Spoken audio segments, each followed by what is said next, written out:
to the road to growth, success of an entrepreneur. We've raised the bar. Learn firsthand from successful business owners and create your own path to success. I'm going to show you how great I am. It's time to hit the road to growth with team lead of the Enriquez Group, Realtor Vinny. How you Road to Growth listeners. Today we have Liz Kislik. Did I say that right this time? Kislik? Yeah, it's good. It's good. Okay, it works, right? I have a very ethnic name, Vicente Enriquez, right? But I don't speak Spanish. I don't speak Spanish, and so it's some people get that incorrect. I can imagine on Kislik, that some people get that incorrect. Yes or no? And the spelling gets crazy. Oh, I can imagine. So, all kinds of things. So you're a management consultant, executive coach. You've been doing it for, 30 some years. And it seems like more recently it's been kind of, and maybe it's just because I've had a lot of people on my podcast that have been coaches. It seems like it's more of an abundance of coaches, mentors in the last maybe, 5 years or so. But you've been doing it for 30 years. So you've been kind of more at the forefront of it. Maybe before it was a new thing, a fad and everything like that. What separates you? And this is a question that I always love to ask. If you could break it down, what separates you from other coaches? So I think of myself as more of a management consultant than a coach. Okay.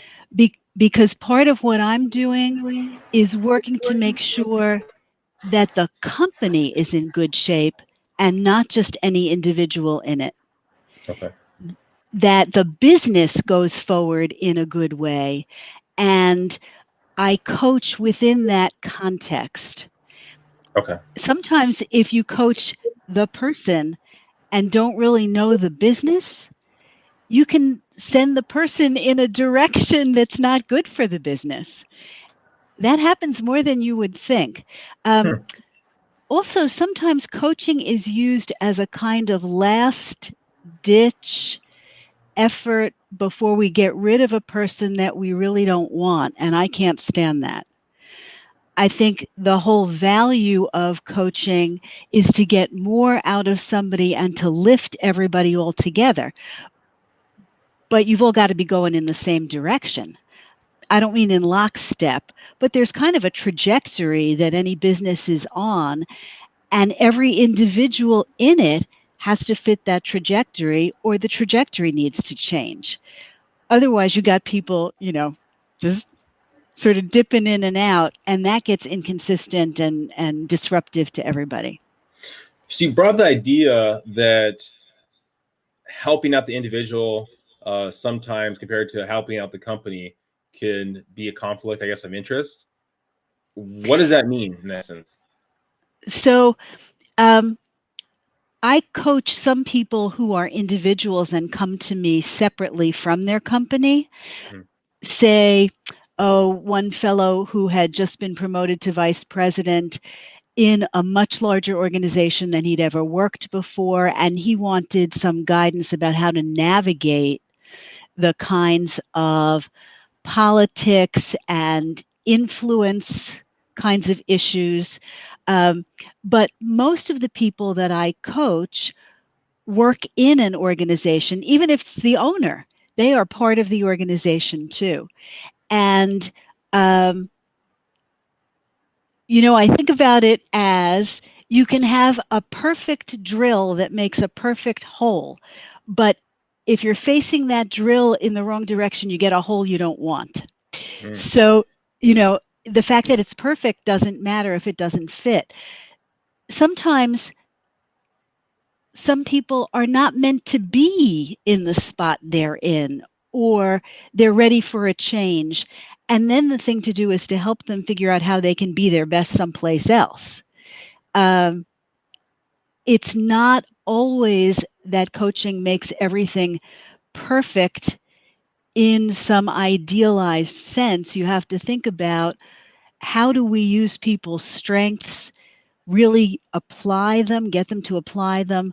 How do we deal with the situations we're actually in? I'm very fond of dealing with reality. how do you walk that thin line? Because I've had a lot of entrepreneurs that have been with corporations, right?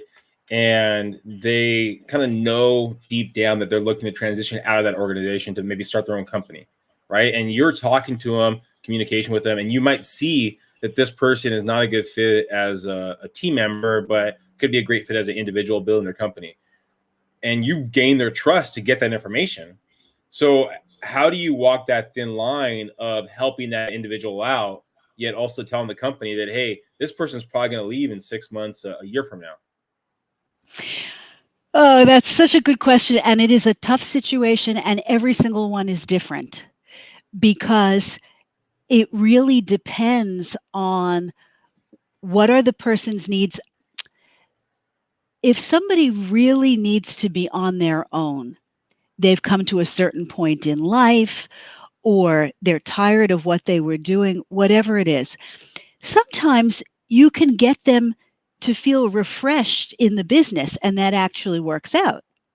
But sometimes they do need to go, or they just need to follow their own lights finally, and not take direction from somebody else. And in those kinds of situations, I really encourage them to level with their manager, and I can help them either by preparing them or actually being there for the conversation, because then you want to work on this stuff together. Nobody likes to be surprised, you know? Yeah. Everybody likes to understand what's going on so that they can have some say.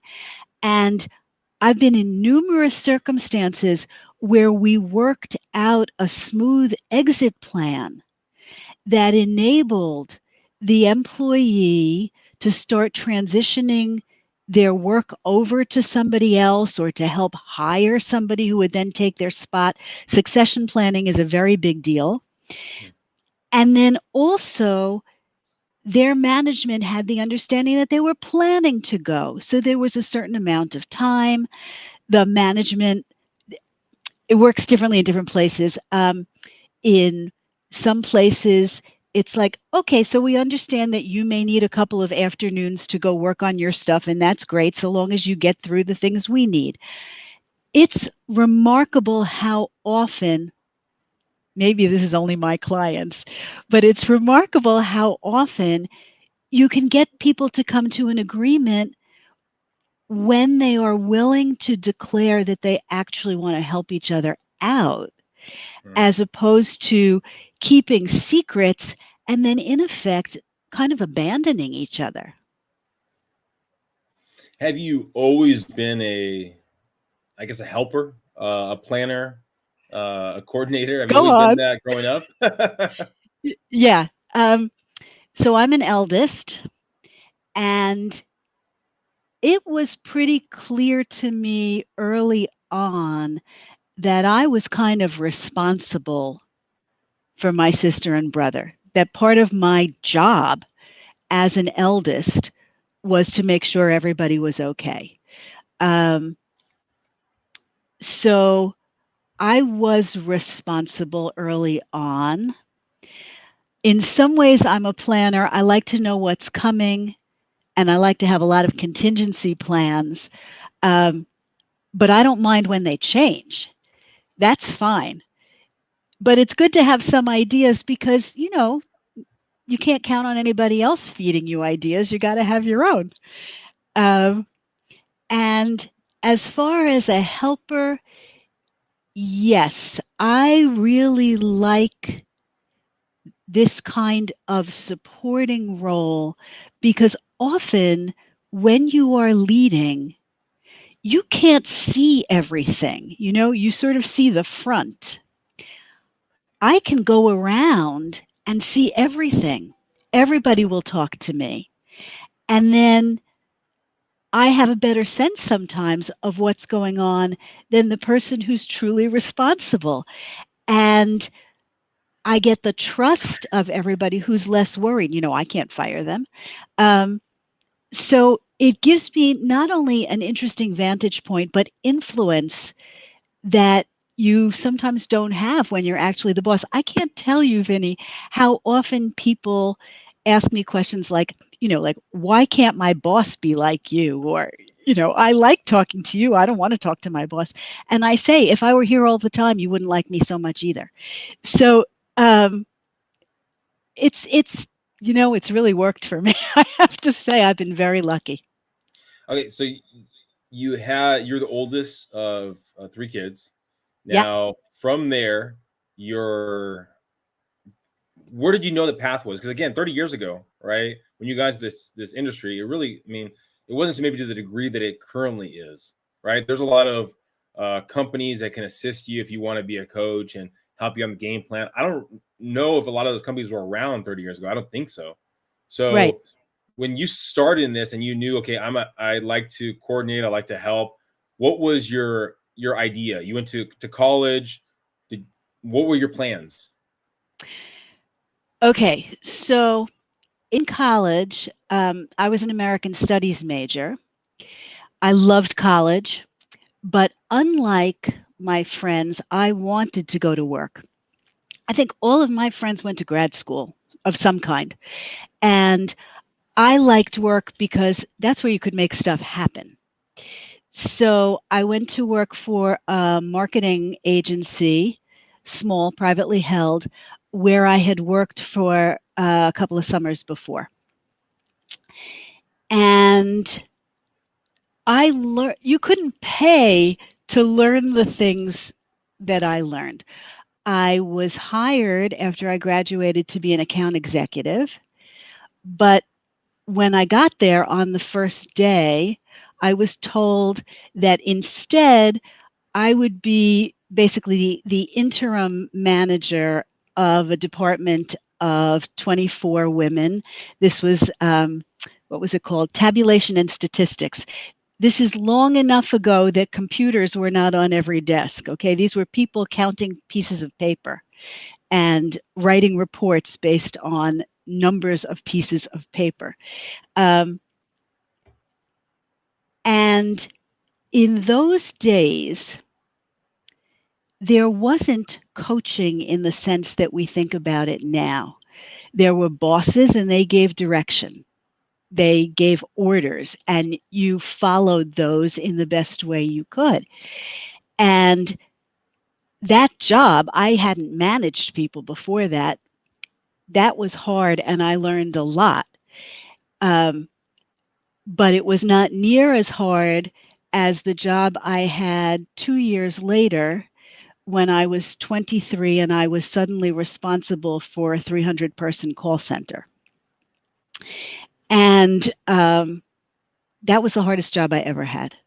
Really tough because you couldn't keep people happy. There were constant needs, just so many people, there have to be constant needs, many projects. So there were all kinds of things in conflict all the time. And you had to live by your wits in some ways. But the idea of helping the people who worked for you do better, that was a kind of coaching.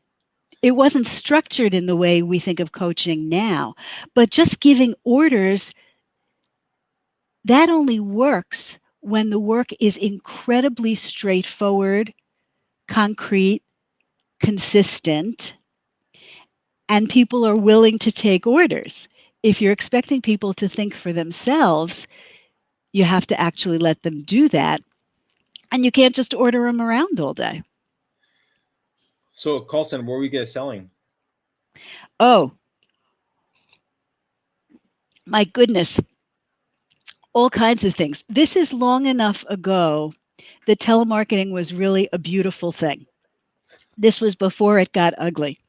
So some of these, this may sound a little incredible to you. One of the things we sold was microwave ovens when they first came out.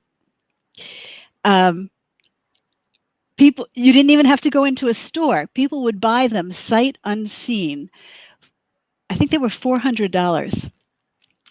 So just an amazing thing. Who could even contemplate that? And we did some very high-end, beautiful projects. We did a wonderful initiative on behalf of Sotheby's, the art auction house, selling the catalogs for shows, these expensive coffee table type books that showed what was going to be sold in a particular auction to art lovers.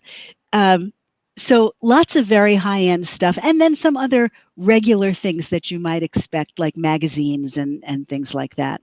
But over time, as everybody knows, that industry deteriorated in many ways. So at 23, you're running this call center. Did you have a background in being one of the callers, or how did you move the ranks to become a manager of that call center? So my first summer working for this organization, I was on the phone.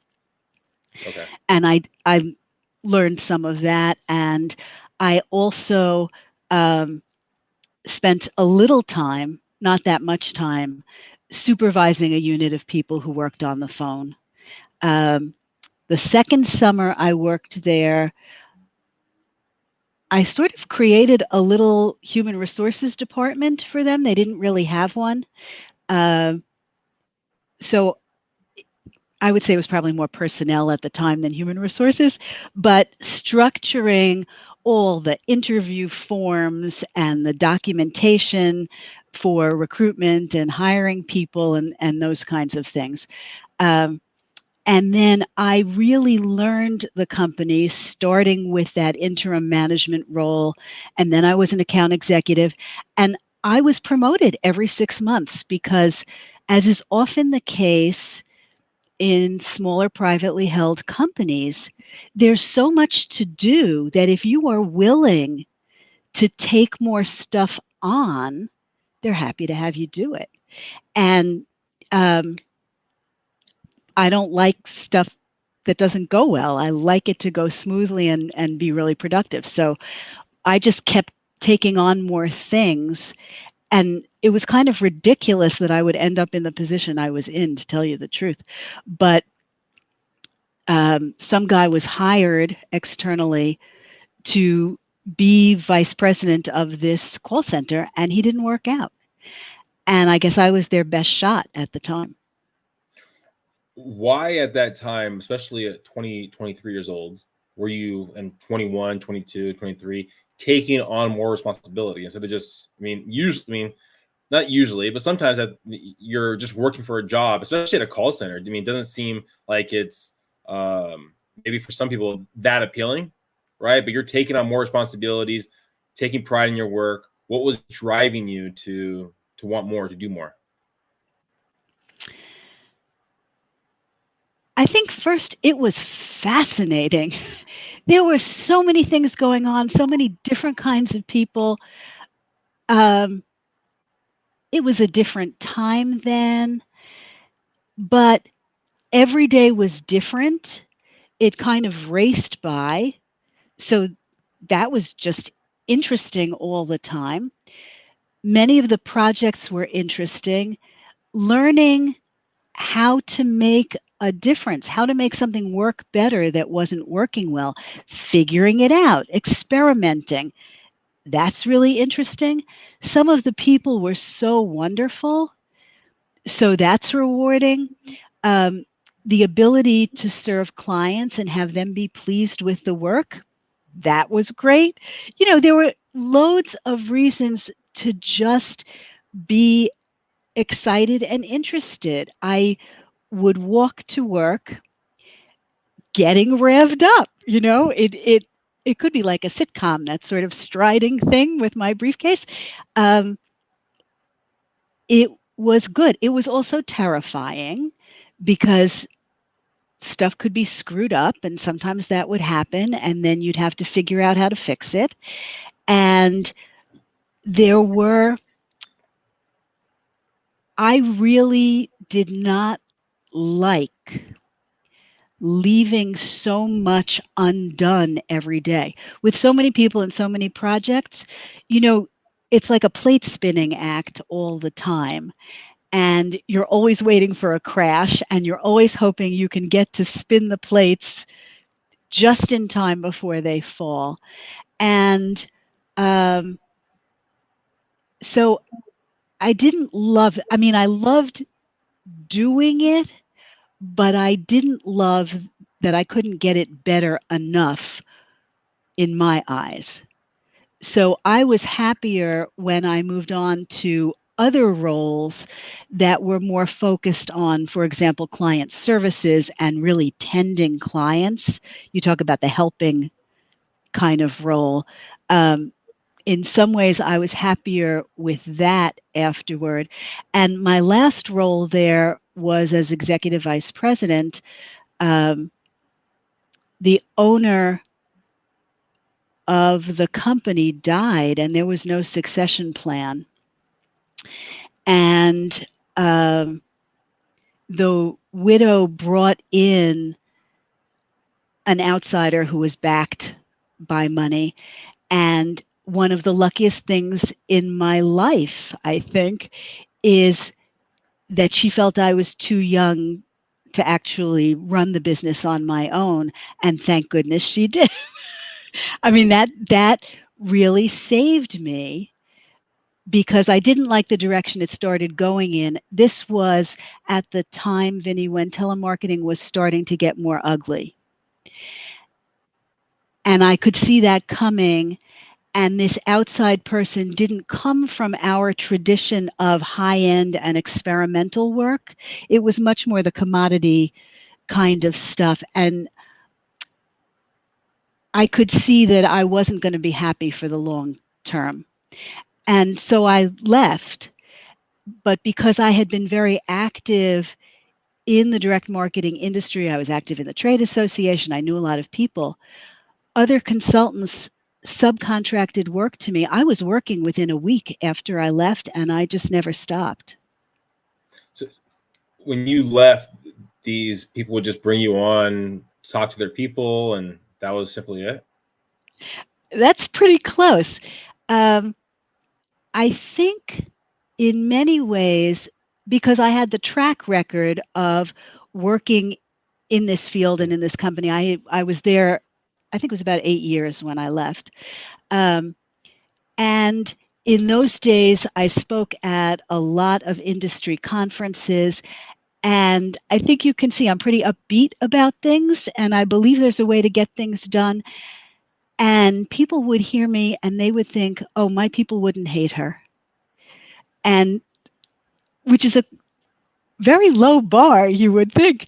But in fact, in more cases than you would think, there was just so much distress and upset.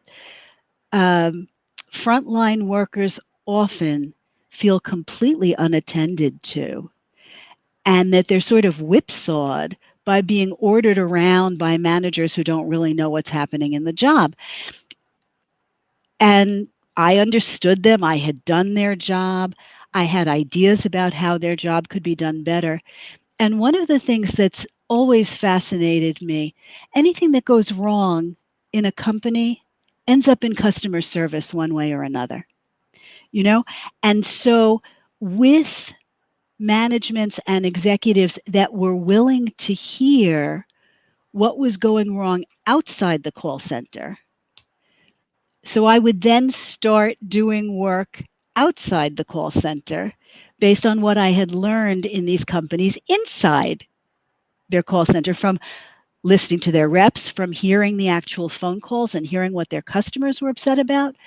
So then I was able to provide advice and guidance in terms of a whole variety of things, business process issues and how their executives worked in general.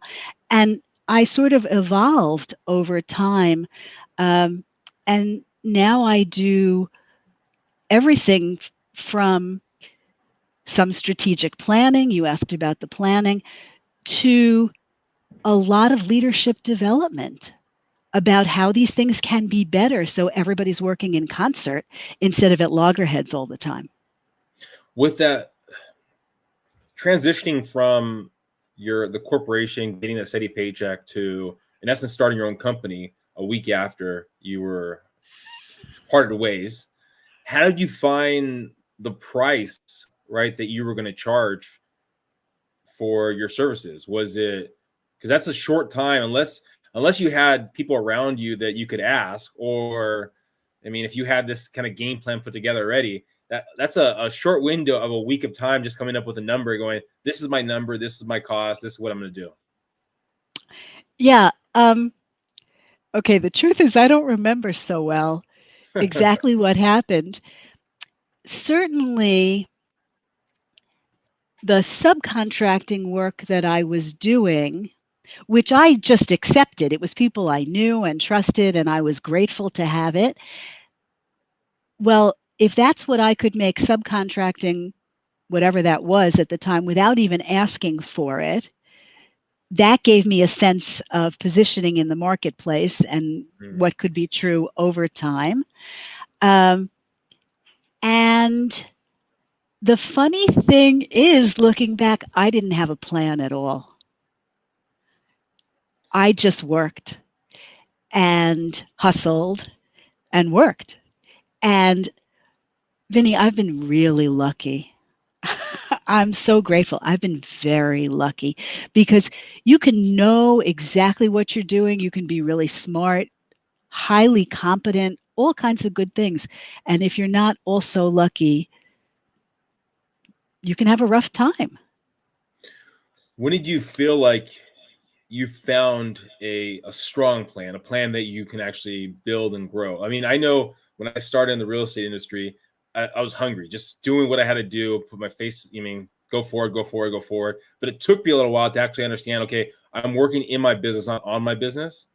And once I kind of came to that realization, things slowly started changing. Was there a moment for you that started happening? Was it very early on or later on? So, I have not thought about that. What comes to mind, both of my grandfathers were entrepreneurs, and one for sure, and the other in certain ways. I think, one of my great grandmothers was a bootlegger, actually. Oh. And so I think I have a lot of drive, survival instinct and drive. And I don't mean that in a cutthroat way. I mean it in an expectation that if I put in the effort, I will see return, but that effort has to be made. I don't expect it to be easy. I expect it to be hard. And I'm willing,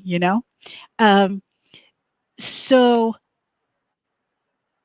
I don't think I really thought in terms of planning very much for probably the first 20 years, actually. It helped that for the first I can't even remember how long. For the first 20 years, my husband was also working, so it wasn't just me. And knowing how to manage a bank account is really crucial because particularly in a service business, goes up and down. It goes up and down. And the thing that has been a through line for me is that whenever business has been down and when there are economic downturns, my line on the budget is a really easy line to cut. And I'm grateful that my clients always pay me and they let me know, oh, we're not going to be able to pay you, so we have to stop now. But then we pick it up again when they have money again. In bad times, I've invested in the business. I have either paid to go to seminars or conferences and take courses. I have hired coaches. It's when things are less good that I actually pay extra money to look for ways to be ready for the next growth period. So I don't expect any kind of straight line.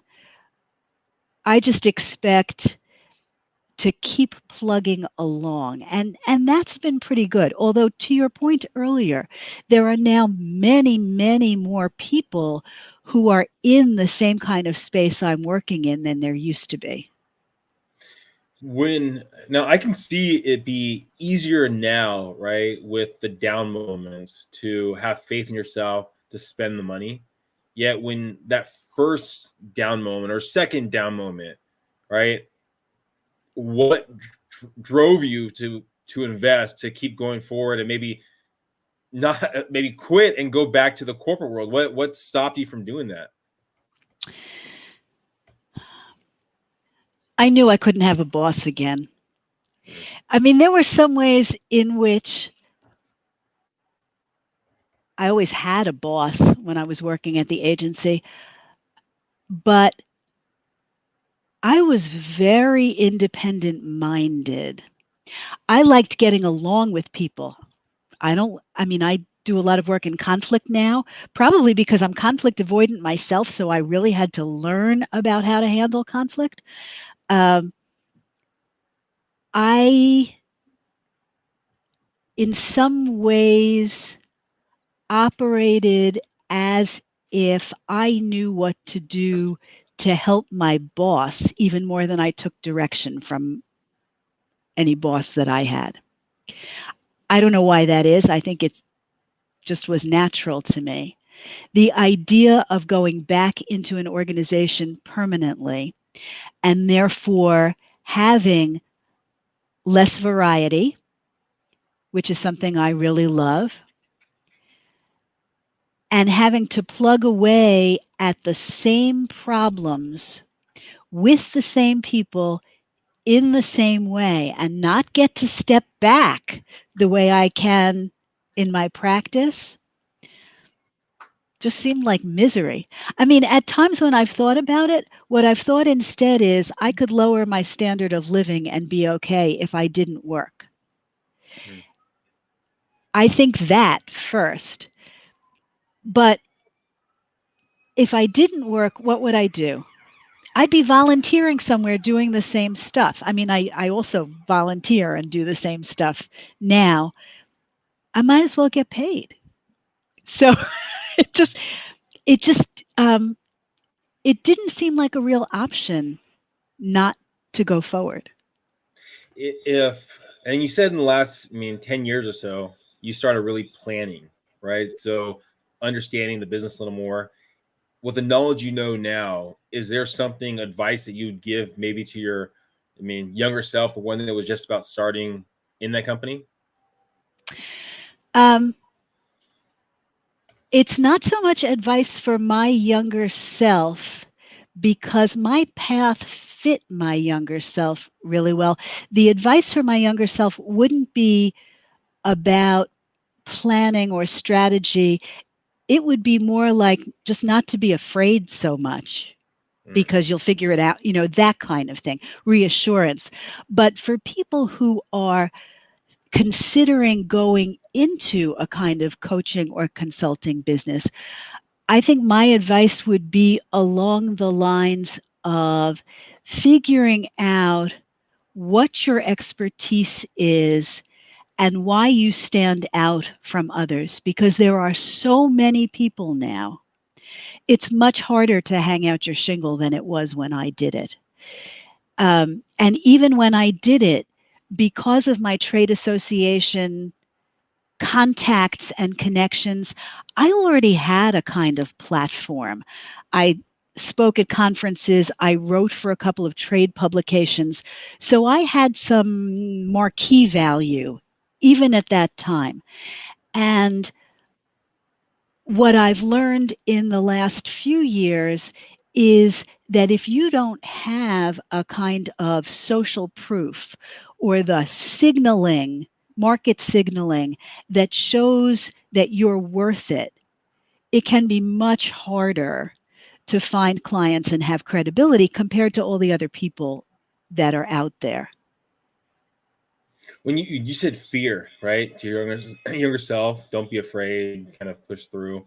What were those fears? Do you recall?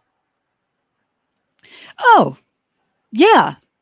Be a terrible failure, disappoint my clients, have people be angry with me.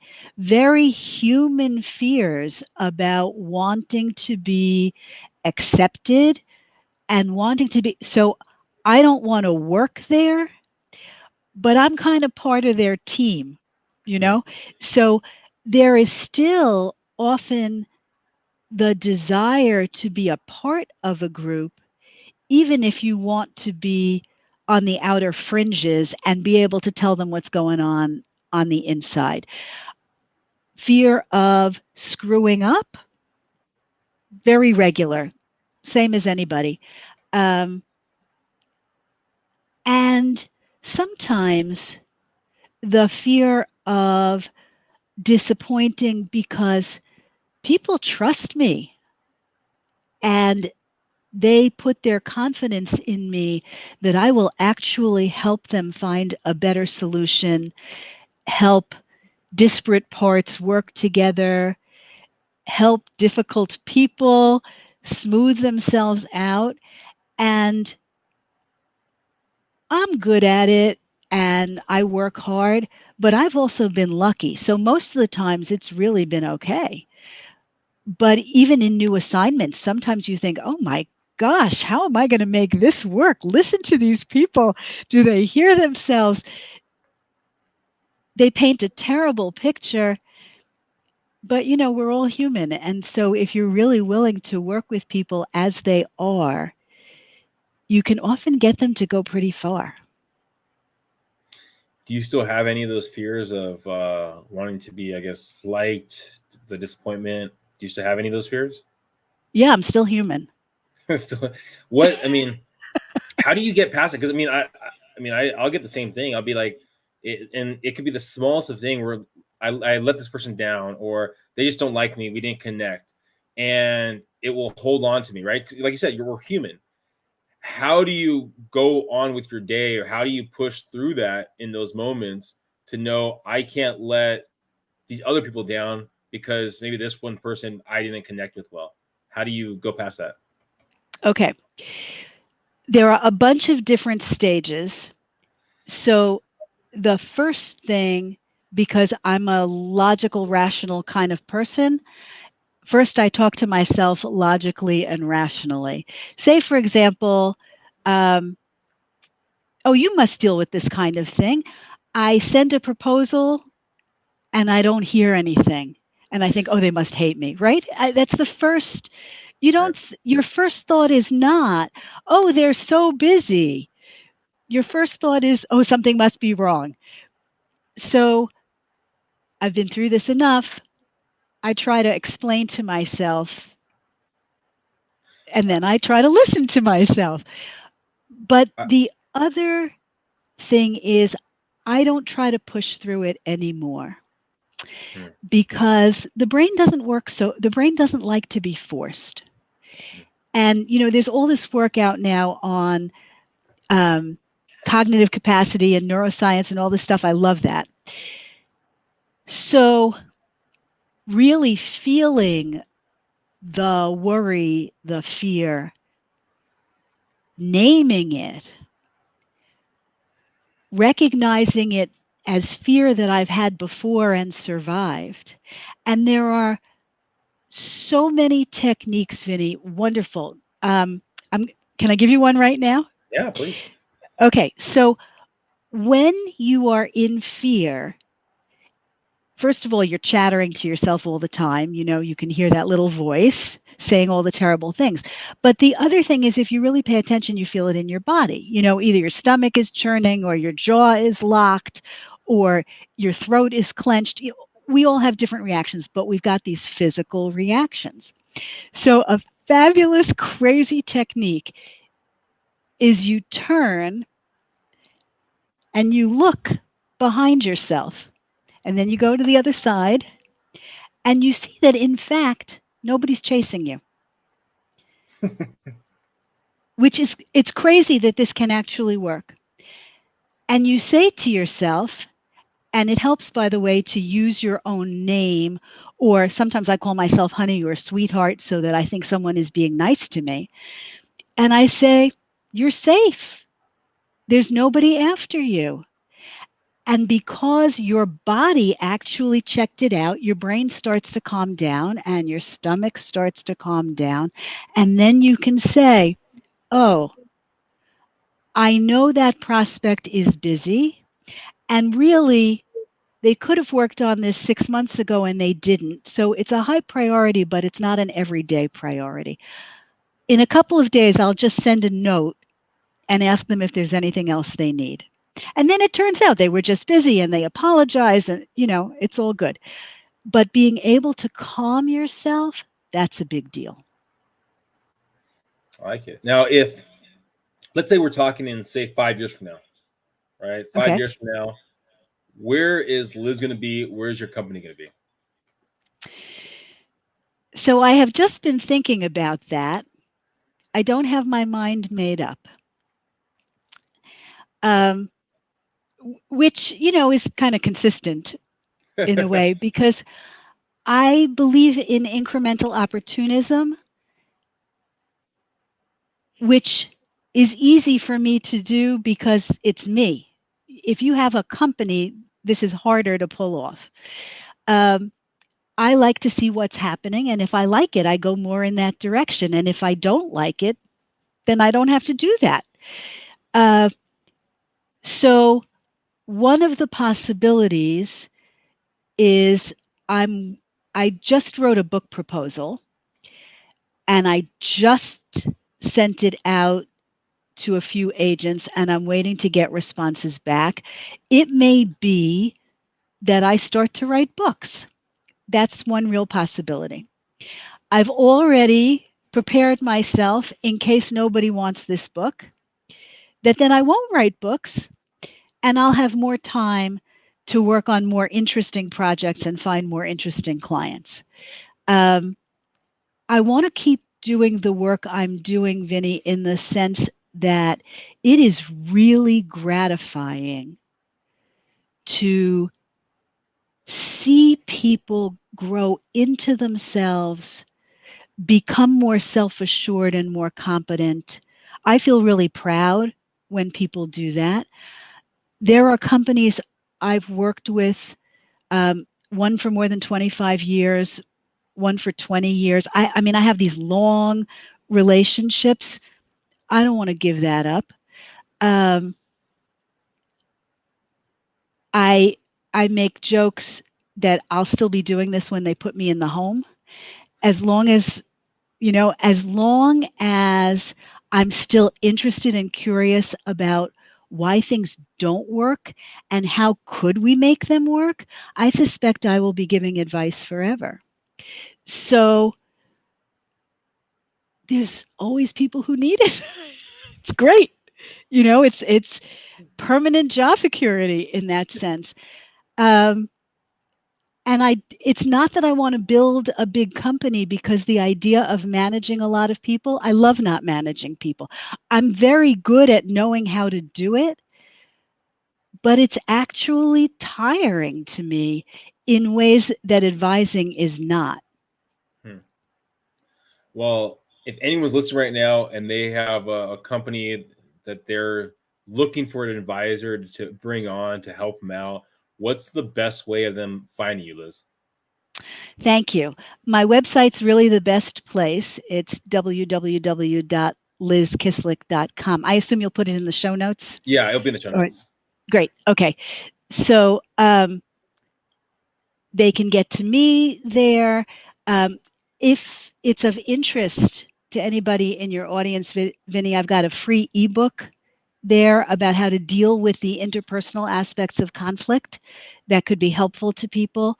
And there are, 10 years worth of blogs and articles and many podcasts about how you deal with organizational issues and the things that go wrong inside companies. And they can also find me on LinkedIn, of course, and on Twitter. Okay, perfect. Well, thank you, Liz, for being on here. Thanks for all your insight. And thank you for I think people listening right now, one of the big takeaways was the idea that if there's stuff on your plate, do more. If there's an opportunity, say yes. Keep pushing forward, and positive things are going to happen. That's the biggest takeaway I think I took away from this. So thank you again, Liz. Oh, sorry. What did you say? That's great, Vinny. I really enjoyed this. You've asked me questions nobody has asked me. It's been It's been interesting. That's the thing. Find work that it may not be interesting your first few days, but let it become interesting to you. And then you're happy to do it. I love it. Well, thank you guys. Please subscribe. Please share. Go to the show notes. Reach out to Liz. Check her ebook. On to the next one. Have a great one, Liz. Bye. Thanks, Vinny. Bye-bye.